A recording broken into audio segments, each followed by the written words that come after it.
Are we live? Yes, we are live. The red button's glowing. This is the moment where you can't undress anymore, Alan. This is the stuff where people can actually see it now. No. What on earth is going on? Now, this has happened on one of the live streams before, and I think we still have video evidence. I've got a feeling we might push it a stage further tonight because we've got some mischief makers that have joined us. So we're just going to wait a few seconds for said mischief makers before we get them introduced properly by the mighty Alan Donegan. All right. Let's just check that we're all up and running here. Oh, yes, it's looking good. Slight change of scene tonight. We'll explain a little bit more about that as we go through. Alan, you're bringing the LA beard back, I've noticed. I think that's just a lack of shaving. Is it? Are you going to chisel and, do that thing? I know, I shaved this bit off, so it's looking reasonably smooth, but I do want haircuts. I'd really like to get rid of the bush. This reminds me of Mad Scientist when he initially first retired, and he the first thing for whatever reason he decided to do was grow this big long Santa beard, but it didn't look good. It just looked like he was homeless. So Brandon had a beard. Yeah, he did. And I was just joking and it kept getting longer and longer every time we talked to him. So it was like I was telling him, like, Brandon, the richer that you're getting, the more homeless you are looking. So, like, what's up with that? I think you get to a stage where you don't care, because he was totally past that line. He was quarantining before it was cool. So look, guys, we've got a bunch of people jumping on. Please comment. We're going to dive into some of the questions that we'd like you to ask in a short while. Please share this post so that lots of people get to see it. We are on a Facebook Live from the PopUp Business School, broadcasting live from people's bedrooms and a kitchen somewhere on the other side of the planet. Alan, I think it's over to you. So the introduction. Yes, hello, welcome everyone to the live stream. And I'm really excited tonight because I have my friends, Kristy and Bryce. They have launched one of the most successful financial independence blogs about being nomadic and traveling around the world, called Millennial-Revolution.com. And they have also taken the practice of launching a blog and used that to become writers of a best-selling book. And they wrote the book Quit Like a Millionaire, which has, we found it in Thailand when we were out there in a bookstore there. It's all around the world. I had great fun going to New York with them and looking in the bookstore there. And the book is actually excellent. And one of the reasons I'm so excited to have Kristy and Bryce on is they've actually had a huge impact on my life and the way I live with their knowledge, expertise, and ideas. And I've been wanting them to share that with the PopUp people as well. So Kristy and Bryce, thank you for coming on the show and welcome. Thank you. Thanks for having us. It's lovely to see you here. Lovely. Look, before we get too much further into this, you two are responsible for my business partner leaving the country, and also for the longest serving team member of the Pop-Up Business School, Henry, who you guys met with me and Alan last year. Henry decided to go nomadic. Now, I think this word didn't exist in any of our lexicons until Quit Like a Millionaire, the Millennial Revolution turned up in our lives. So could you please stop sending my team abroad? No, wait, forget that. I'm going to come. Actually, I'm going to join you. Yeah, well, that's the impact he was talking about. I thought he was referring to when I introduced Alan to weed. This I have to see. No, okay, we didn't do that. This is not evidence of. I'm not admitting it. We're not admitting anything. Yeah, it's luckily no one noticed. Look, I'm just going to read out a few things from your website, and Jack's going to post a link to Millennial Revolution. He's already done it. That's because that's the legend that is Jack. So just on the press page on your website, just to give people a flavor of blogging royalty that we have with us tonight, which is amazing. I mean, I bet the numbers are higher now, but the last time you updated your press page, your segment on CBC had almost 4.5 million views, and you've been quoted in New York Times, CNBC, BNN Business Insider, Yahoo Finance, the UK Independent, Vice Media, Globe and Mail, Rockstar Finance blogs, JD Ross Money Boss, JL Collins, the godfather of financial independence, and the list goes on and on and on.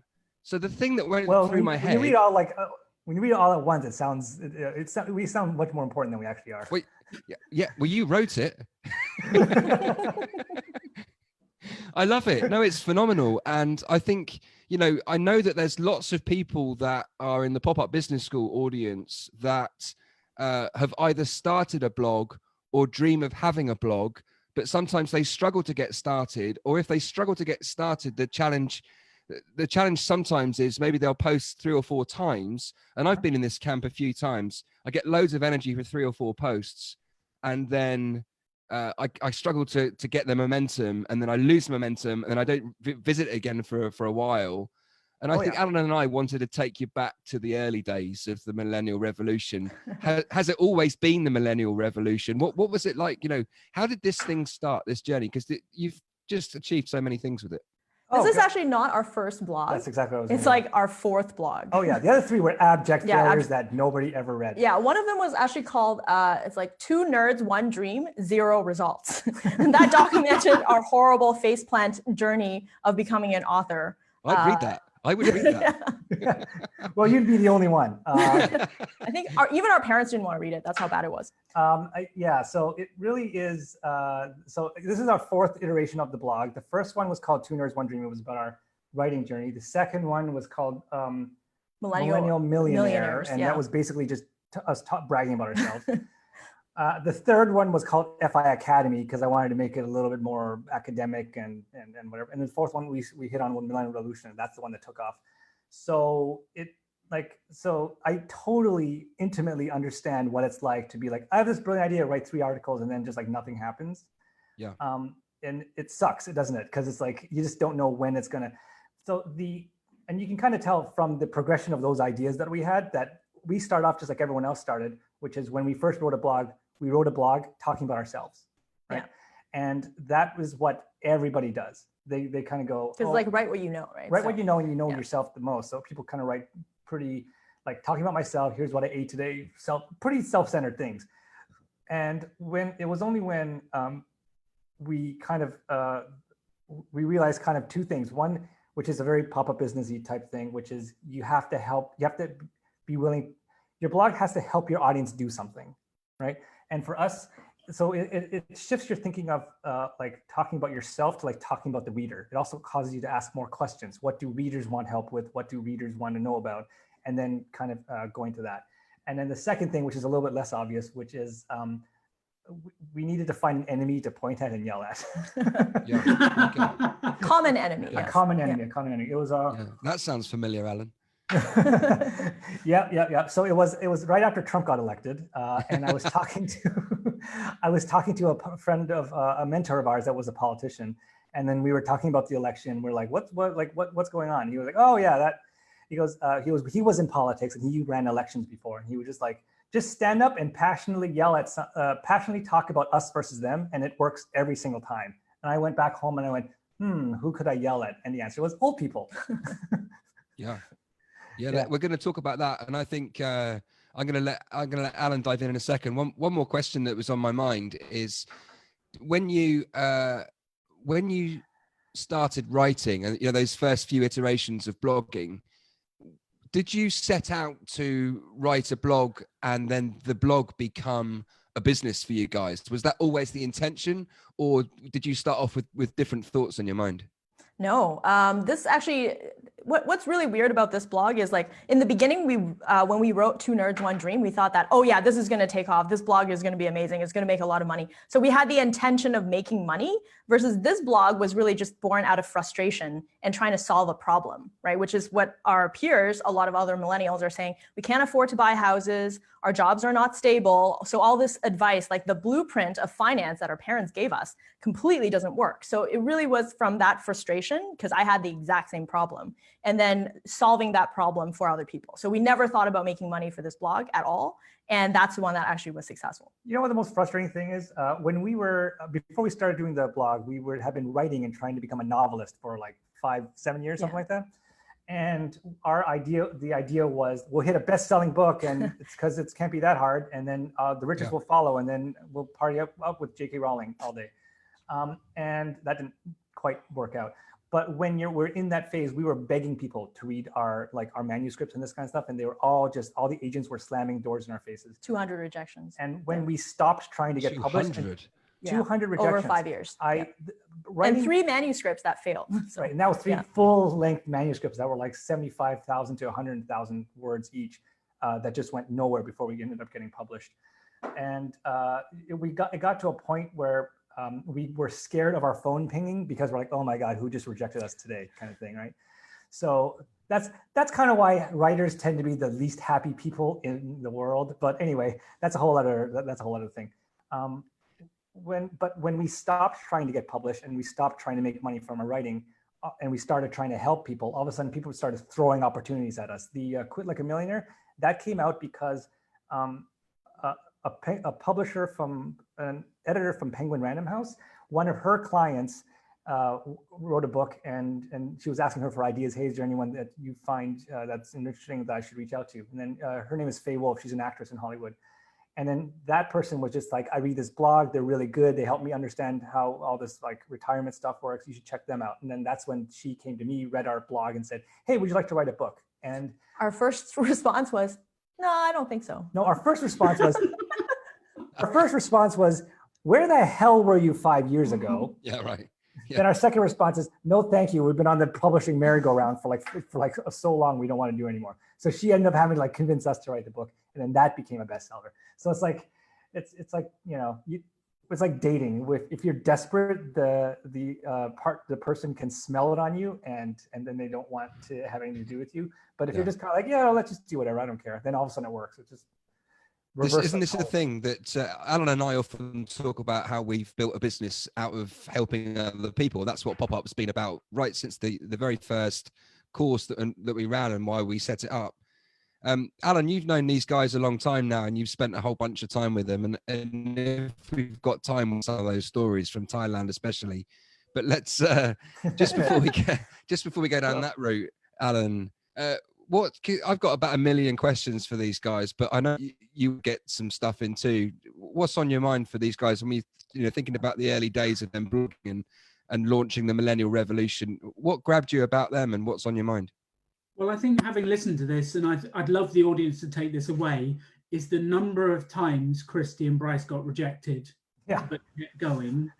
And so many people come on our course, they send 5 emails and go, everyone's rejected me.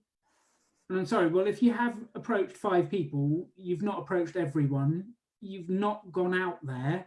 And I think it's that ability to go through rejection to get where you want to get to, whilst learning as you go. Because I do think there is some magic ingredients. You can't just take no's without ever improving.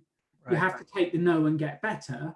But like, how did you go through that? Like, how can you deal with 200 no's? That's a really good point, because everyone sees an entrepreneur when they're already famous. And like, oh, Steve Jobs, look how rich he is, I want to be that. But nobody sees the long tail of string of rejections and failures and everything. He got fired from his own company. I mean, that's a pretty big face plant. Steve Jobs got fired from his own company. Who was it? Like, for me yet. Ed Sheeran used to live out of a car. Right? Yeah, he was homeless. Ed Sheeran, yeah. Yeah. You were going to say something? So I was going to say, so having attended one of the PopUp business schools in Reading, I absolutely loved it. And one of the things that I really remembered Alan saying, one of the things I remember Alan saying was, you have to know your why, like the why of why you're doing this. The why is what gets you through all the obstacles. And that was absolutely true. Yeah. I knew that if I had died without actually becoming an author, without learning how to write, I would regret it. So for me, the why was strong enough to wake up early every day before work and write, and then write again when I actually go home, and then skip out on all sorts of social activities and really fun events with my friends in order to stay in and write on the weekends. And then all through those rejections, even though it was really painful and we were so terrified of our phone, I knew that I had to keep going. There was just no question about it. It's like, if I don't do this and if I die without becoming an author, then my life would not have been worth it. Yeah, when she used to walk past cemeteries, she used to be like, oh yeah, I was terrified terrified because I was like, oh my God, I'm running out of time. I have to, there's so many things I want to do. But now that we've, fulfilled our dreams, now I can just go to a cemetery and just realize it's a cemetery. If I die right now, I'll be perfectly happy and fulfilled. She does have a flair for melodrama, which is why we're writers, Well, I think it's interesting about the why pulling you through, because to go through that amount of rejection and to go through what you need a really strong why. Otherwise, you're just not going to go for it. Oh, yeah. The bit I'd love to talk about is there is a cost to being a great blogger. There is a cost to being a writer, and you paid the price. You got it early. You worked in the evenings, you got feedback, you got rejected, you paid the price. And I think this is the bit people don't realize, is to be a successful entrepreneur, to do all these things, there is a cost. The cost is not always money. In fact, it's rarely money. The cost is time, energy, effort, ego. There's other costs. So Ego's a huge one. Who was it that the escape room people from Reading? Katie and Andrew from Time Trap Escape Rooms. Yeah, I think they literally, like the story that you tell about them like going from room to room or from hotel to hotel asking for a room. It was literally like every single store in Reading all the way to the end, and then the last one said yes. But it's like everybody else would have given up like way beforehand, and that was the cost that it, keep saying no, but you keep going. Like I tell people that a writer is just a person who just refuses to take no for an answer. Like you just can't get the hint that they don't want you. How about now? How about now? How about now? How about now? How about now? For like 5 years, I think that's a massive lesson for all of us that are, in business, whatever the product or the service is that you're doing, is that refusal to accept no for an answer is part of what Alan's talking about. I guess the price that you pay is that you take the hit and you still keep going, especially if it's something that you're passionate about. And I often talk about this, like I read it somewhere, I need to check my facts, but I'm pretty sure passion is Latin. It comes from the Latin passio, to suffer. And like hearing you talk about that, it does, you've actually skipped out on a whole bunch of fun things in order to get the writing done. So I wanted to invite people watching the live stream to ask questions. I'm going to suggest that perhaps if you have questions about blogging, if you have questions about getting a book published, if you have questions about what's the thing I was going to say? Oh yeah, press, about how to get press attention, because your list, it's long, and I'm really interested to know how that journey happened. Please post your questions in the thread, and then we'll put it to these guys. So whereabouts in Canada are you right now? Don't worry, I'm not going to come and find you. We're in Toronto. We're like in smack dab in the middle of Toronto. And what's been interesting about this pandemic is that Toronto is usually one of the last places we want to travel in because it's so expensive. We left Toronto because it's so expensive. But one of the interesting things about this pandemic is that because there's so many units of condo units that have been bought up and then rented out as Airbnbs, when the travel restrictions got hit, every Airbnb just emptied out, right? So now, which caused the Airbnb prices to absolutely crash. I mean, like this place that we're staying in right now usually goes for, I have to convert it to pounds, God damn it. It's like maybe like 75 pounds a night. And right now we're renting it for like 25. Yeah, 25 pounds, something like that. Yeah. Right, a night. So it's like, so we're somehow like saving money while in the middle of like center. It works in London too, because as I showed Alan. Oh yeah, we looked at London too. Central London is like crazy cheap right now. So oddly enough, this month we're spending less money in one of the most expensive cities, Toronto, than we spent in January in Thailand. Just because there's nowhere to go and there's no way to spend money, like entertainment, all that, eating out, all of the restaurants are closed. So we've actually had to learn how to cook, which is we're not happy about at all. But it's one of the side effects of it is that dropped our living expenses massively. You see, you say this stuff very easily, but actually, I've asked people to ask questions about the blogging and the publishing and so on, but the vehicle which has enabled you to do this and the things that you've been writing about, the enemy that you've been fighting, you guys have got a very, very different approach to thinking about money. Yep. So like anyone that's watching this that hasn't read your blog or hasn't read Quit Like a Millionaire, and it really is fascinating stuff. And even just, I remember when we sat down for about an hour, Bryce, I felt like Alice tumbling down the rabbit hole in the sense that, you just positioned how you can be on a beach in Thailand and actually making more money than if you were back in Toronto working. I mean, this is just crazy. So I think what's the bit that's really getting interesting for me is the enemy, if you like. So I'm guessing that both of you had people in your family that were kind of saying, no, this isn't the way you do things. You don't retire at 30. Right. No, you Absolutely. don't make a career out of blogging. Right. Someone with your education needs to be leveraging your degree, and you need to follow the path. You need to follow the blueprint. Yeah, and buy as much house as possible. Just talk to me about that for a second. What was that like for you? Oh yeah. Well, after I told my mom that I'm a millionaire and I don't need to work anymore, her response was, "So what? You don't even have a house." So that kind of shows you that mentality of, our parents giving us this blueprint. You have to go to school, you have to get a job, and then be loyal to one company until you're 65, and you get a pension, and you need to buy a house, right? And none of those, I mean, those things probably worked out really well 20 years ago for our parents, but it doesn't work anymore. Like houses in Toronto is at least 10 to 15 times the average salary. Like, how can you afford that? And then the fact that they think you can just have one job and then work until you're 65 and have a pension. I don't know anybody that has pensions. Do you?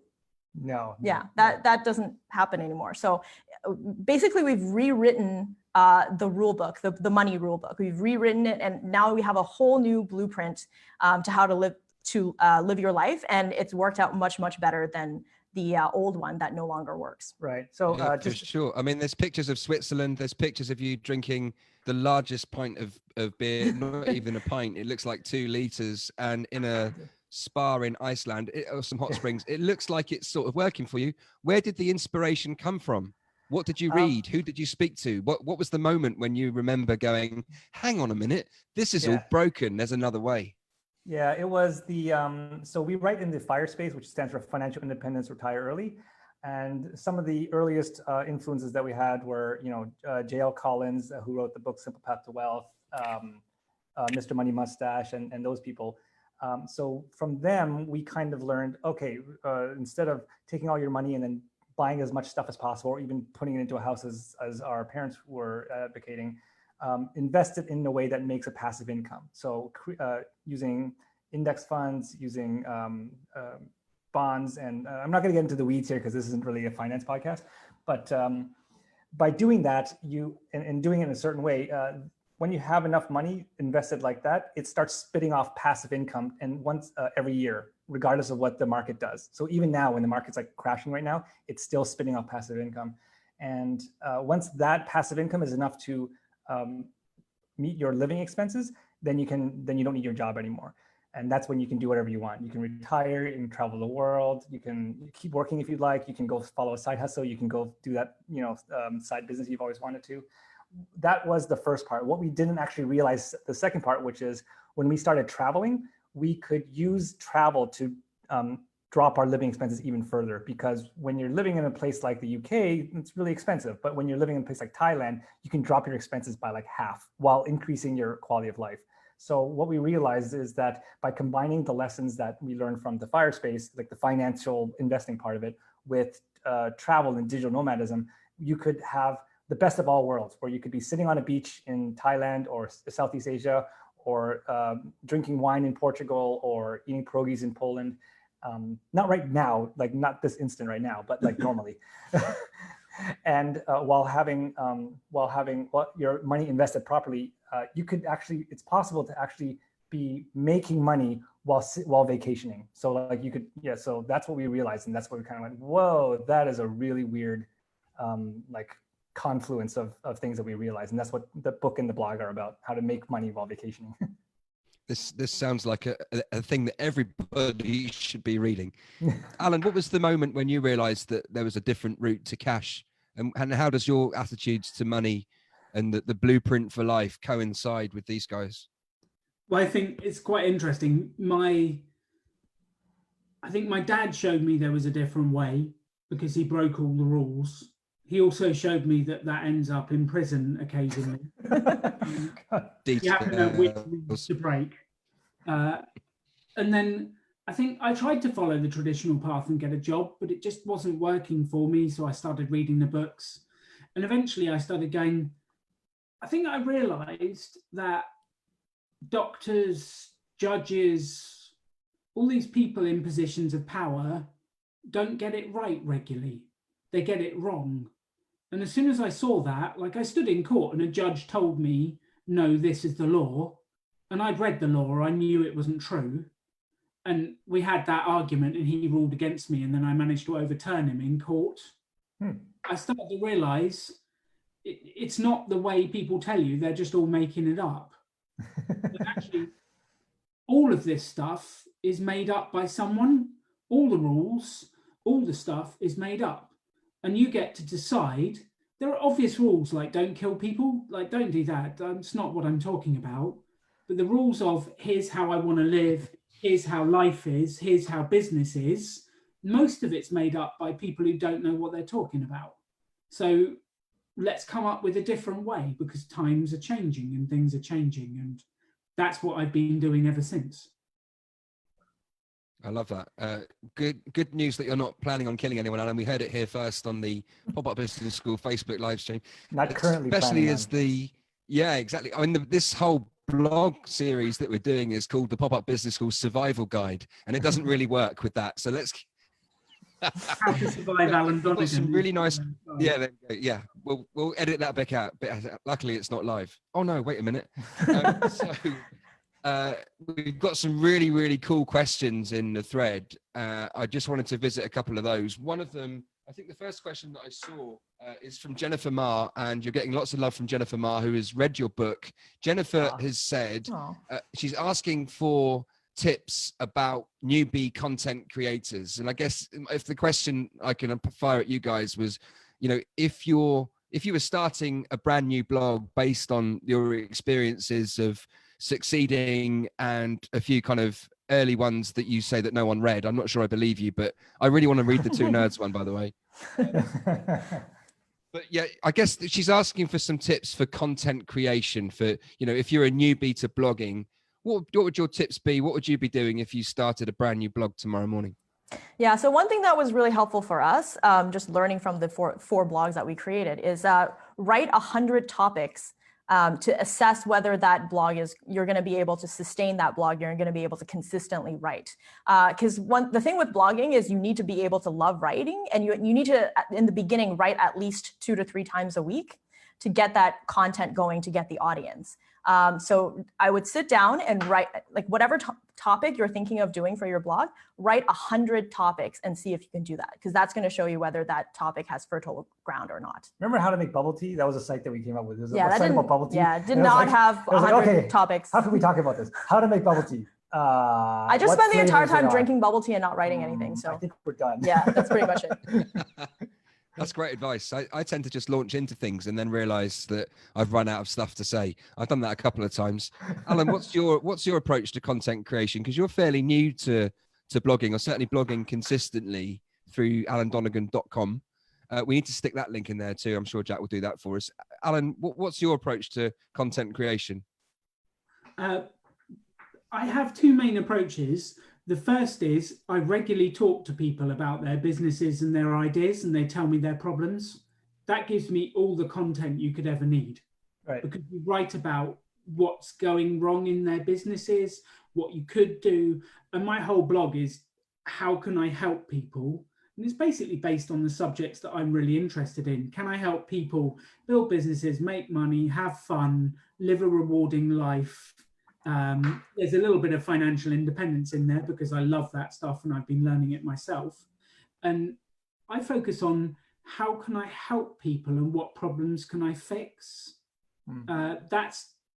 That gives me 20 ideas a day, and you should see the list of blogs I've got. But I think there's an interesting question in there from Kathleen Hutch, Simon, that says, when do you decide the blog's not working? Because that's a good question. Right, you had 3 beforehand. When did you decide to ditch those 3, and how long did you work on them before moving on? I think it took us about a few months at least. Yeah, I would say maybe around the 6-month point, we realized, you know what, this is just not going anywhere, right? You have to consistently do it for a while before you realize that it's not working, because you don't want to give up too early. But at the same time, you don't want to just continuously, put your head down and not really look at the big picture and then waste a lot of time. That being said, I want to change the wording a little bit, that you're not abandoning a blog or you're not abandoning a writing project.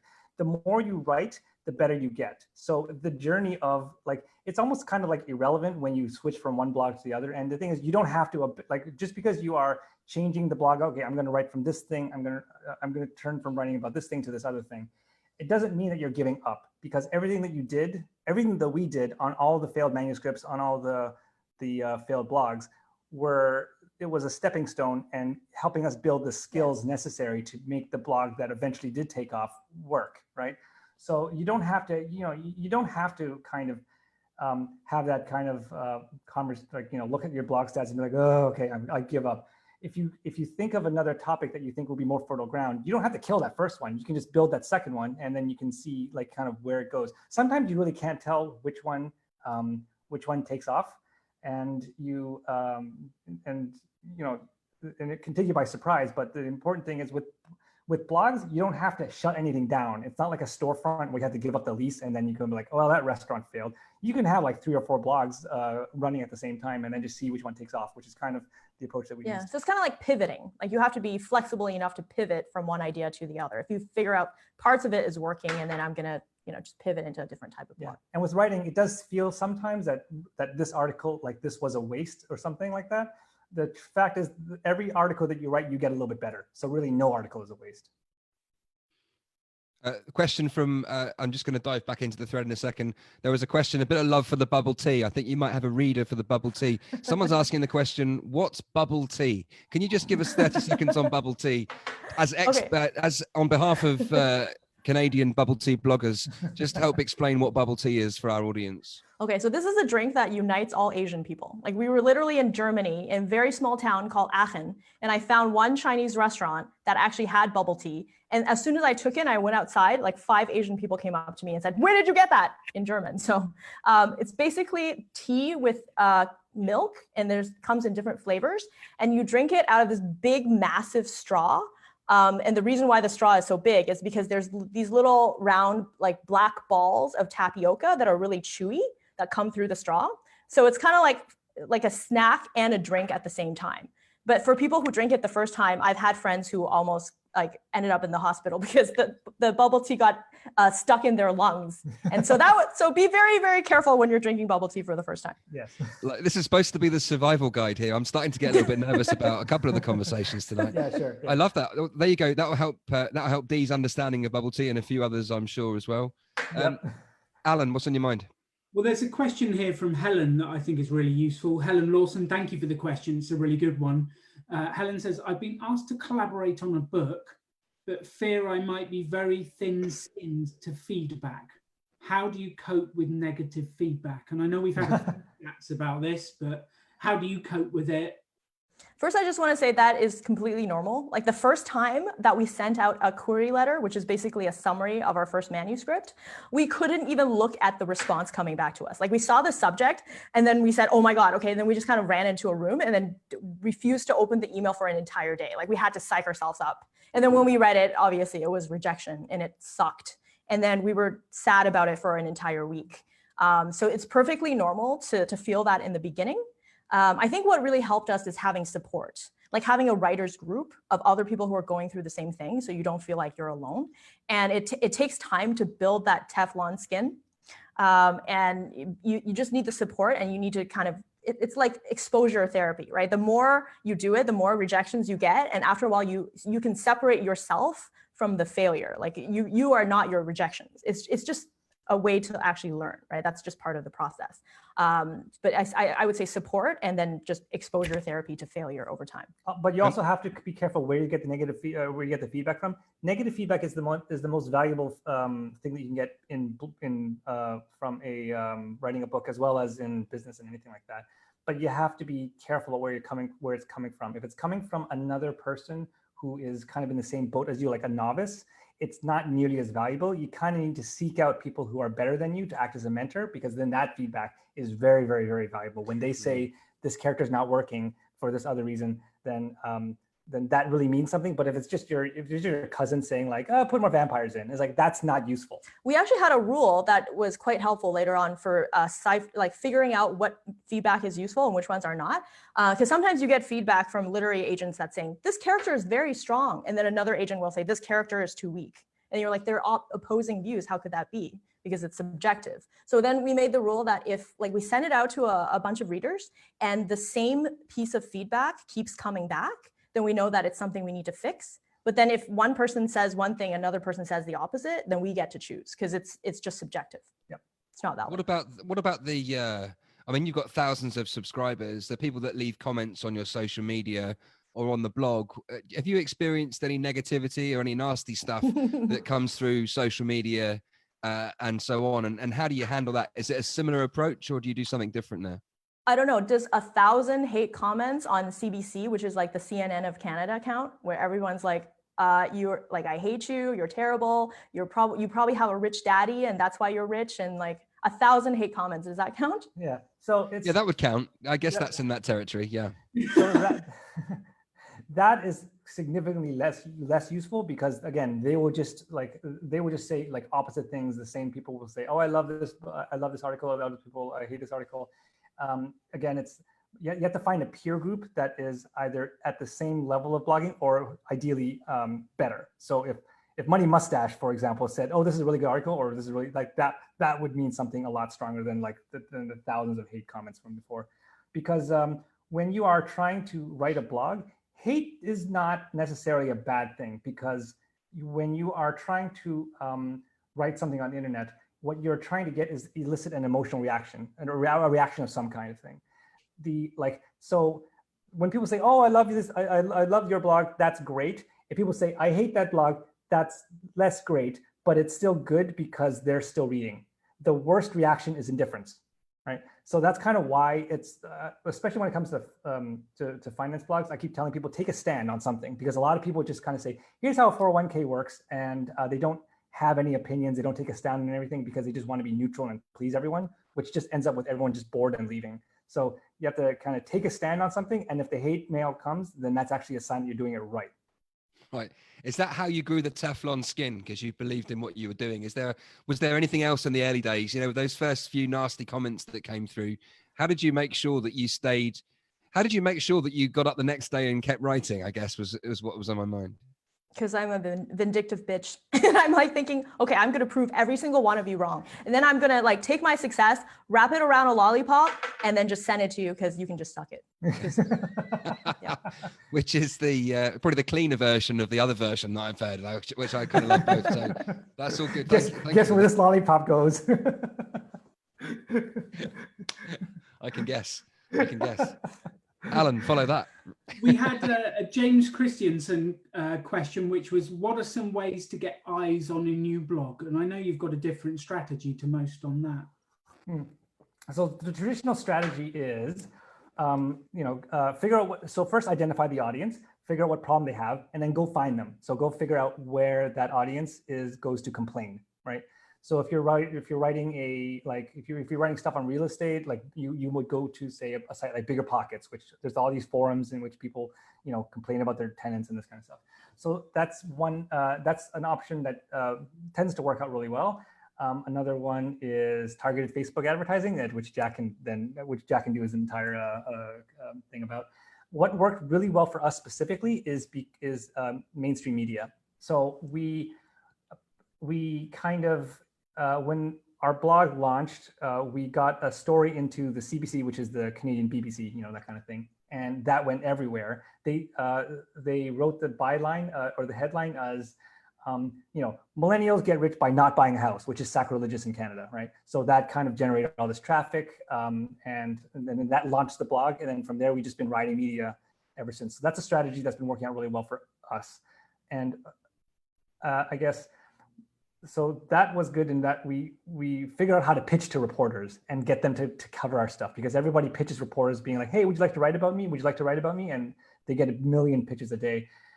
What worked really well for us was we found and researched the heck out of the reporters and what kind of beats that they covered. So this particular reporter with the CBC, she covered a lot of real estate stuff. right? And she covered a lot of people frustrated by how expensive rents were and how expensive living in the city is. And she did a lot of this millennials can't make it these days and this kind of stuff. So when I knew that she was already interested in this kind of material, so when we pitched her, we kind of went, this is our story. Like we're willing to talk about that.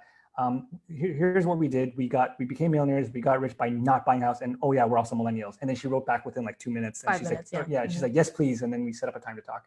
So so with the media, it's important to know who the reporter is, what they write about, and what their own personal biases and opinions are, and then kind of present your story as a wrapped gift to them. Yeah, nice. So then they just kind of go, ooh, a treat, ooh, an easy, because when one of their articles goes nuts in views, they look good. Yeah. So if you help someone do their job, they will immediately, they will jump to help you. Yeah.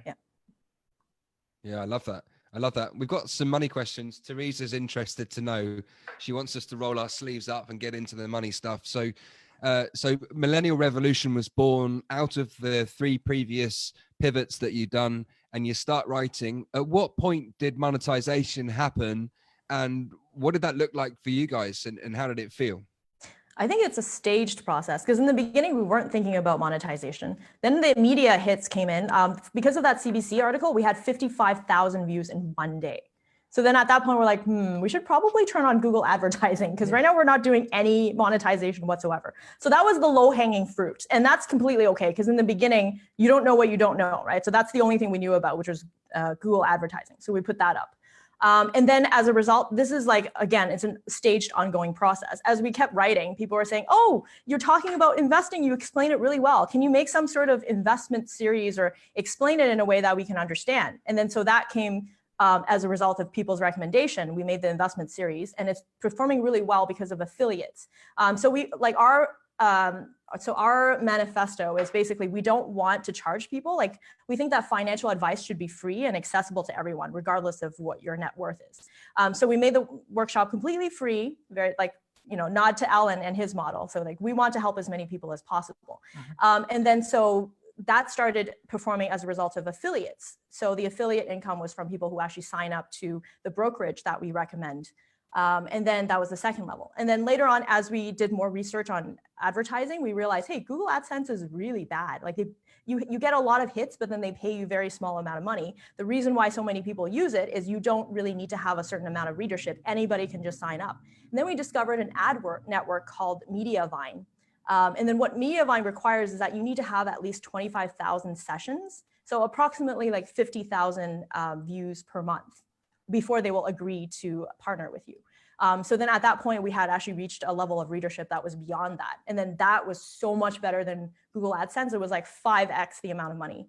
And then the third model is selling your own product. Yeah. So that's, we wrote the book, we published it with traditional publishing, but then we put a big banner for our own book on the side of our site.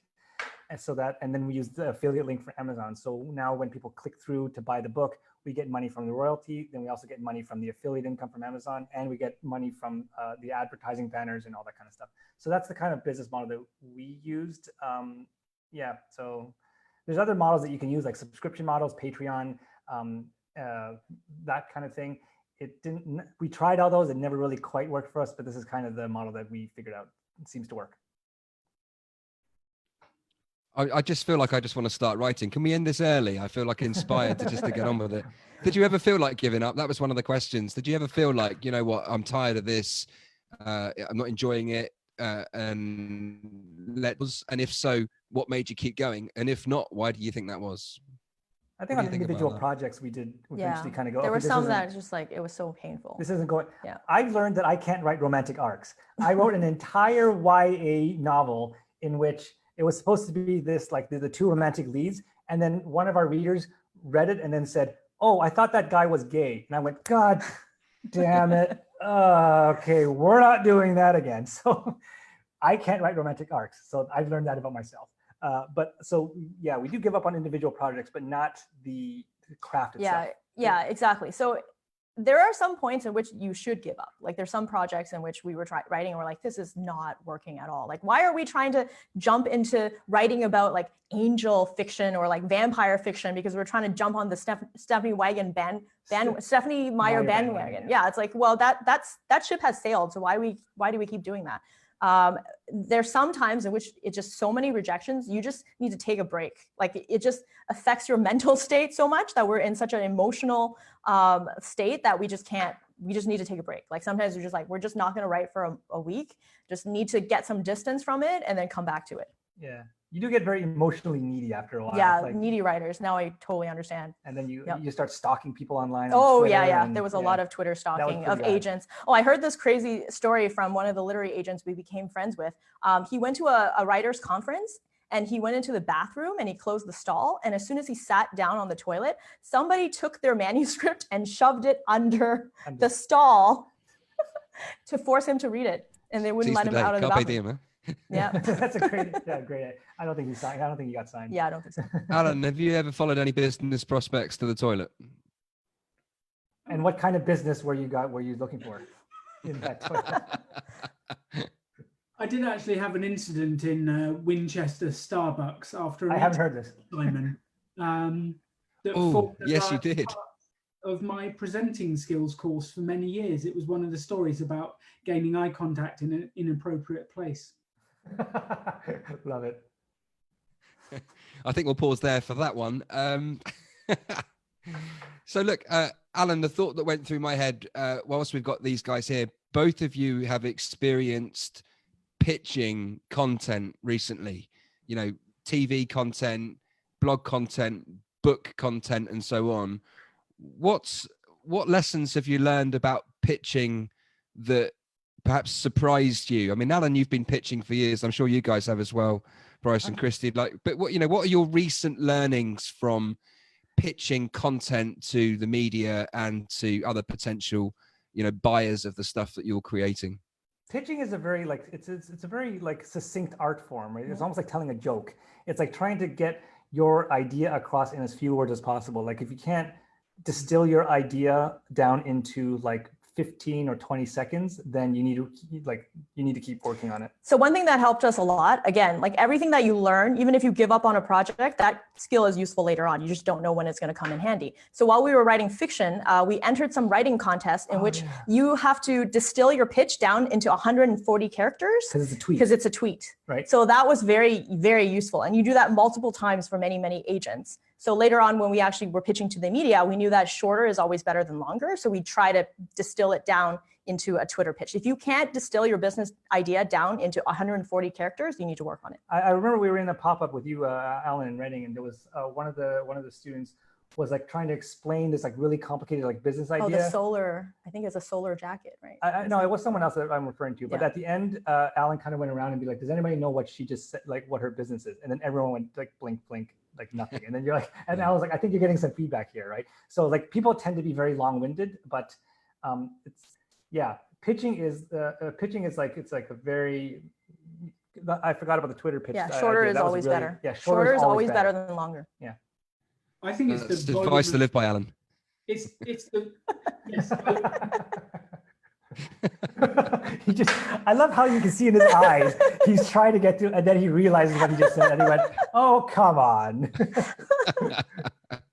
Sorry, Alan, do go ahead.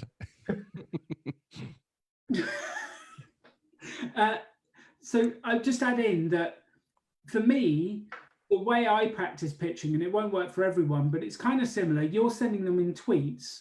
I do it verbally. So I will distill down and I'll go, okay, here's my 2-minute pitch, and I'll tell someone, and I look at their face and go, what was their reaction? Did they smile? Did they lean in? Did they look at you and go, what was their reaction? And then I take that pitch and I repeat it and repeat it and repeat it and repeat it to everyone.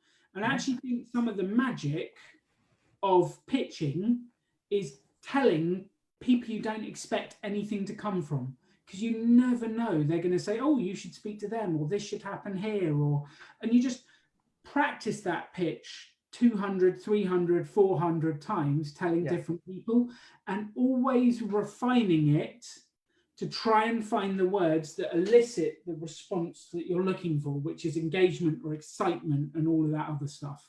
Yeah, and for people who are trying to write books out there, your title is, you should treat your title as a pitch, right? Yeah. When you read the title, it should inspire, and it should ask a question. Like what we like to do with our titles is we like to, in as few words as possible, create a juxtaposition inside the title. So quit like a millionaire is a juxtaposition, because why would a millionaire need to quit, right? And the other books that we like, when we started figuring out that technique, because immediately you kind of go, huh, right? So the other books, like the other books that we did, there was one angel fiction that we wrote in which nobody wanted to read it, and it was called The Other Side. It's we were talking about like the afterlife and this kind of stuff. And then when we kind of went and we kind of learned how to pitch and how to do this juxtaposition thing, we retitled it Staying Dead. And then because this person couldn't stay dead, right? So all of a sudden people kind of went, oh, that's like, why do they want to stay dead? Why do they want to stay dead, right? And why can't they stay dead? So a title is a very, very, it is pitching in an extreme, like in an even more intense version of it. Yep. I feel like there's new pitches from the Alan Donegan brain that I need to hear, because you've been pitching to TV recently, and I'm fascinated to know exactly what you said in those pitches, because we've not really had time to talk about it with all of the other things that seem to be happening around us at the moment. But this thing about pitching, Alan, it's something you've done for a long time, isn't it? Are you pitching differently from what you would have taught a few years ago? You know, has your model for pitching evolved from what we've been teaching at PopUp for all these years? No, I think with any of this, actually, it's doing the basics really well. So the basics of pitching are ask questions and find out what they're interested in, because you can't pitch until you understand what they want. Mm-hmm. Then pitching, get them excited. Like exactly as Bryce said, as quick as you can. How can you get them excited? What's the real small line? And then it's only then that they'll be interested to hear the rest. So I think it's about doing the basic really, really, really well and actually putting thought into it. I think a lot of people treat pitching as I'm just going to word vomit over the other person for an hour. And that just destroys. When people do that to me, I shut down inside. I've seen that happen many times. Yeah. It's like a small piece of Alan just died. Please don't word vomit over him ever again. It happens so often. It happens. We were watching because we were in Thailand with our friend of ours, and she was trying to come up with a podcast, and she was still developing the idea, and we could see kind of as she pitched it over and over and over to people, her refining it, and because initially she just word vomited like at Alan, and then Alan just got confused, right? She was kind of saying, oh, it's talking about I'm really good at conflict resolution and I want to bring together different generations, and then Alan just kind of went, what? And then we just kind of like, okay, and we was like, okay, keep pitching it, but make it shorter every time, until eventually she got to the end of our time in Thailand, and when she pitched, it was just kind of like, it's a podcast where Asian people complain about their parents. It's called Baggage, and everybody got it. And everyone just kind of like, I want to complain about my parents. I want to sign up. And I was like, there you go. There, you got it. And she's like, did I get it? Did I get it right? And that was the first project she'd ever tried to pitch on. And she got it, and then she figured it out, but it took like, about a dozen tries, but she got a little bit better every time. It's not rocket science. It's just when someone's eyes glaze over, that doesn't mean, oh, they hate my idea. It's pitch it better. I think we also get a lot of pitches from people who want to write on our blog or people who want to partner with us. And most of them are just, again, word vomiting, right? I think the ones that works and gets my attention is when they focus on the benefit rather than the feature. So they're saying like, I want to do this because this will benefit your blog in this way, rather than let me tell you about myself, and then like 3 paragraphs. Yeah. Very nice. Very good tips. That you've just given away a tip for pitching to Kristy and Bryce for their blog, which you might get a few more pitches from some of the PopUp audience now. Sure, go for it. I wanted to ask you, there's a few questions here about getting granular over the writing process. I guess there's a few questions. I'll just sum them up. One is about whether you use a schedule. Another is about how do you push through with writing when you're not necessarily feeling the energy that particular day. Do you write to a schedule? Have you got a strategy for that? And do you use any apps, or do you use voice activated stuff to help you get the words out, or do you type? Do you handwrite? What does all that stuff look like for you around the content creation? I think we're actually quite different. It depends on the personality too, like what tools we use. Because for you tend to be more like cerebral in your head. So you tend to like work it out and then just write it. For me, I'm more tactile. So I actually physically like to, Alan's Post-it. Like the thing that Alan likes to do, which is use Post-its. I do something similar with cue cards, and I sometimes write in a notebook. So I think it depends on it has to fit your personality. Another tool I found is really helpful for writing books is Scrivener. Because Scrivener allows me to, because I'm not a type of person that just writes linearly. I think you do it linearly, right? It works really well for you. So Word documents is perfect for you. But for me, I have little pieces of ideas, and sometimes I need to rearrange them, and sometimes I need to replace them. So Scrivener was really good in like chunking the ideas down to like letting you separate it so that, oh, okay, I need to write 70,000 words. Okay, I'm going to divide and conquer, and I'm going to do that in the next 9 months. Okay, so that means like you're going to write 3,000 words. I'm going to write 3,000 words. But then it allows you to chunk it down to like, oh, I'm going to write 6 500-word sections, and then now I can move the sections around. So Scrivener was really good in helping me have that flow without it like forcing it to be linear. Scrivener is one of these things where it's either a writer will love it or hate it, and it depends on what kind of personality that they are. I've actually watched Bryce's process quite regularly, and Bryce tends to go around and tell everyone the same story for about a month, and then a month later there will be an article on it. That's basically what I've watched him do, and I think it's genius. He just pitches it, talks about it, sees people's reactions, and it's very clever, very clever. It's so that does happen, and then the articles then then become aggregate into a book, and then like that's kind of how the book is almost like a crowdsourced best hits of the blog, which is really a really cool thing about blogging, because when you write a book, if you just go straight into publishing, it's really hard to figure out whether it's going to be whether anyone's going to like it or not, because the process of writing a book takes, well, for us, like a year. Once you actually sell the damn thing, the process of it going out into the stores takes another year. And so you have this 2-year gap between what you write and it hitting the audience. And so you have no idea whether they actually want it or not. A blog is a much more like a much faster, more direct way to access your audience. They leave a comment, you have the views, you can tell what it is that they want.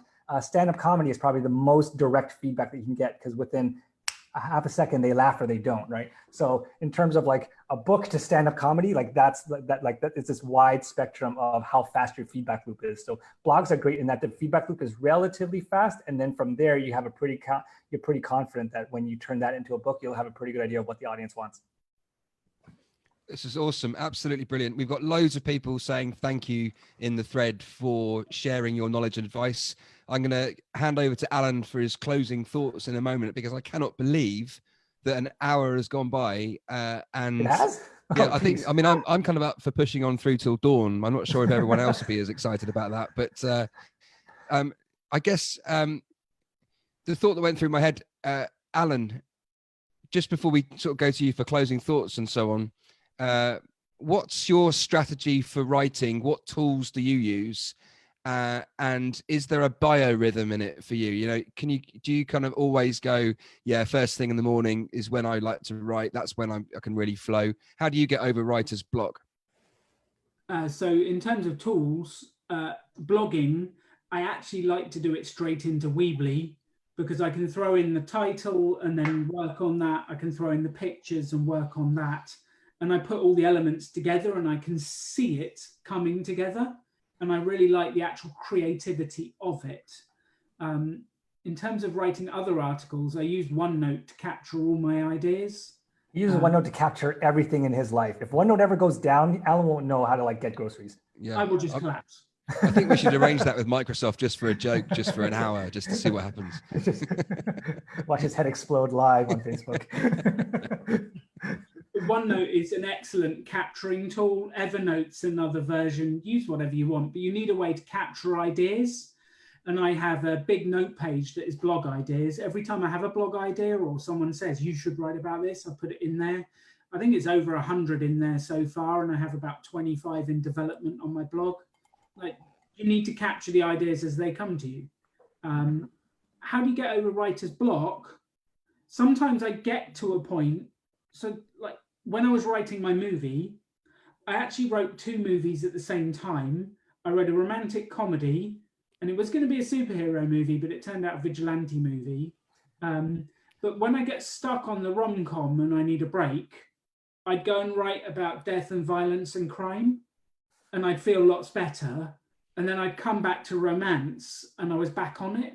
So sometimes it's not about forcing yourself through creative blocks. It's about taking a little bit of space to allow your brain to work on it and then coming back when you're ready to write it. But the thing I always did was kept writing about something, and that would keep me going. But if I get blocked on one subject, I'll take some time and come back to it. Yeah. Bryce and I were both smiling at the fact that if the romance wasn't working, you like to write about violence instead. And there was a therapist would have a field day with that one, Alan. Oh yeah, that's going to a textbook somewhere. Look, we've had viewers, we've had people watching the Facebook Live from all over the place, as we normally do. We've got Chad, who I know you guys know from California. We've got David in Boston. David's, just as a point of order, David said that it's the difference between schedule and schedule. I think I might have said schedule, and he's made a comment about that. So let's just have that right. A quick question from Chad was about if you've got to move a blog, you know, what do you do? Do you leave the blog where it is and change the content? Do you move the posts over? Have you got any experience of moving blogs from one platform to another and all of that kind of stuff, if for whatever reason you feel you've got to move something over? It's a little tricky if they're, oh boy, when you say move a blog over, I'm not, Chad, we'll talk about this in a bit because it's a bit technical. If there's a lot of Google like links that are already going to your existing blog, then you kind of have to do like a migration over using like what are called 301 redirects and this kind of stuff, so that Google knows, oh, this article is now over here. That gets kind of complicated, so that's a little bit more involved. But if you need to move it over to another server, you can do that invisibly by just changing your host or changing your blogging platform. But if you want to move it to a completely new name and a completely new domain, just do it and then just just set up your existing blog to then automatically redirect people that go to your old blog that they can forward it to your new blog. You know, that whole like, we are redirecting you, click here for 5, if it doesn't happen in 5 seconds, so you need to set that up. So that's more of a technical question, and we can chat more about that later on. Yeah, nice. Bless you for that. One last question, and then I'm going to hand over to Alan. So my last question for you, just quick fire tips, front of mind. If someone's launching a new blog tomorrow, how are they going to get people to view the blog? What sort of stuff would you be thinking front of mind? I think it depends. You have to think about who is your reader. So go where the readers are and really appeal to how it's going to benefit them. Like, I think people keep forgetting that you're writing the blog for someone else. So there's a saying in writing that professional writers write for other people, and then amateur writers write for themselves. So there's nothing wrong with just writing for just as a hobby and something you enjoy. But if you want to write professionally and you want to actually make money from it, you have to think about who your reader is and then go where they are. So for example, when we were trying to find our readers who we were writing about rent versus own, we knew that a lot of them would be reading the CBC, and this particular reporter specialized in writing about renting. So all the renters would be reading that, and people who are buying houses as well. So we knew that that was where the eyeballs were going to go. So I would say definitely focus on your reader and figure out where they're going to be. That's awesome advice. Awesome advice. Belinda was watching from Namibia, and we've also got Chris from Yeovil in Somerset. We've got people from all over the place. Laura's in Wales. She's also doing Airbnb geo arbitrage at the moment with cheaper prices. Nice. So I know that she's dove into your book and you've inspired her as well. So I guess the hour's up. You guys have been absolutely awesome. I'm going to hand over to Alan for his closing thoughts. Alan, what's in your head? So I think something that Kristy and Bryce have exemplified is their ability to decide on a goal and keep going through rejection whilst learning on the way. And I think if you want to be a writer, if you want to be a blogger, if you want to be an entrepreneur, it is your ability to take rejection and bounce back and do it again and do it again and do it again and learn every time. And I think like Kristy and Bryce to me are incredibly impressive with what they've achieved through their blog and their book. And I would highly recommend anyone listening to read the book Quit Like a Millionaire. It's a fantastic read. Thanks, Alan. It's a pleasure. It's a pleasure. I truly mean it. It's had an impact on me. I became nomadic at the beginning of the year, and you are one of the biggest influences in those areas of my life. So I really appreciate that. It's the closing message for everyone listening is if you've been rejected, good. You're on the right path. Yep. Keep going. The more you can get rejected and learn every time, the better. And if you've been rejected 3 times and given up, you've not tried hard enough. Please take that in the right way. Right. Get out there and get rejected more. I love that. Kristy and Bryce, thank you so much for giving up your time. All of our love from the Pop-Up team to you guys, and we hope to see you when the craziness ends. And thank you to everybody watching from Yeovil to Wales to the USA to Namibia and all of the other places. Thank you, everybody. This video is going to be on the Pop-Up Business School website, on our blog, The Survival Guide, and with a whole bunch of our other live streams as well. Please join us on Thursday. It's a big hitting week this week. We've got another author on Thursday. Jamie Smart is a Sunday Times best-selling author. The 2 books that he wrote that's changed my life, actually, and I first read one of his books called Clarity about 2 years ago, and it had such an impact on me that I was stalking this guy on Twitter for about 8 weeks and then practically bullied him to make him friends. And we've been friends ever since. So I'm fascinated to hear what he has to say about mental health, about coaching, about running an online business. And it's going to be a fascinating chat. So once again, guys, be safe, and we'll see you again. Till next Till time. next time. Yeah.